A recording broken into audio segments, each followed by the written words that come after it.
All right, Jan, you ready for the resilience round? Yes, let's go. Let's Hit do it. me. Okay, best business book. On Walden Pond Ooh. by Thoreau. Okay. I don't read business books. Oh. I've never read a business book in my life. Oops. Well, I think you're doing fine without them. And I mentioned, middle class salary here. So yeah.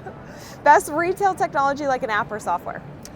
We use Lightspeed as our point of sale, just for what it's worth. That said, I have this little app on my phone called TurboScan. It's a lifesaver because any paperwork that I have to sign and send back, I just do it through my phone. Love it. I assume everybody has this, but to me, it's the greatest thing that ever happened. Yep, smart.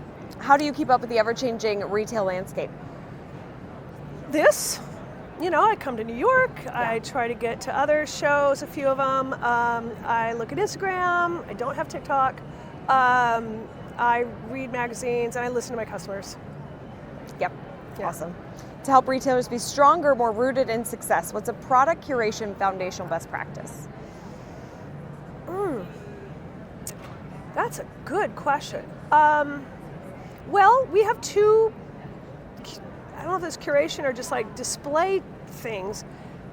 10 months out of the year, we display things in kind of beautiful vignettes. And so it might be on a theme, it might be on a color story, all that kind of thing. And then November, December, it's all about grab and go. We are just grab and go people. It's so ugly. We hate our store late December because everything's just like, take one and get the hell out of here. Yeah, how do we make it super easy? Yeah, yep. Exactly. Smart. Oh, it's so good. If you had to start your business all over again, what's one thing you'd do differently? Okay, so I would have for years say I would have had more capital. I started with like a $40,000 business loan. I mean, that was and like a couple savings I had here and there. And I was so undercapitalized, and literally the first 4 years were on the bubble. I mean, are we gonna make it? We just don't even know. I didn't pay myself, blah, blah, blah. In the future, I'd be like, I'd never do that again. I think in reality, that's what got us through. You put so much effort and blood and sweat and literal tears and literal every other thing at it that you can't imagine. I used to say they're going to have to take me out of here, feet first, because I've put so much into it. Yeah. And I think if you have the luxury to hire everything and have everything taken care of, you don't have it blended into at a cellular level like I do now. That stock is in my blood. Yes, it is. So it so is. And I think that's why it's so successful. But I think that's such a good point too to our retailers who are maybe newer, like having that capital to really invest in the business is so critical. Yeah. Awesome. What do you think the future of independent retail looks like? I hope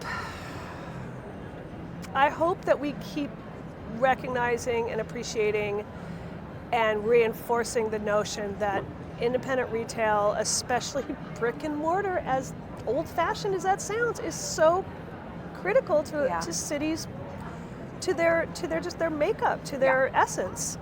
And I do feel like we have seen some of that, and I just hope that continues to mount. The more and more that things get away from us and things get depersonalized and dehumanized, I hope people realize that our little stores are where the people are. Yeah. And that's where you want to be. You want to be where the people are. I so agree. I hope they realize that too. Yeah. Jan, how can people learn more and connect with you? Well, you can check out our Instagram page, Stock PVD. We have a little shingle website. It's not really where our heart is. Our heart is inside our store. So mostly I'd say come to Providence, Rhode Island. Come to 756 Hope Street. It's a great little city. You'll have the best time. And come see us.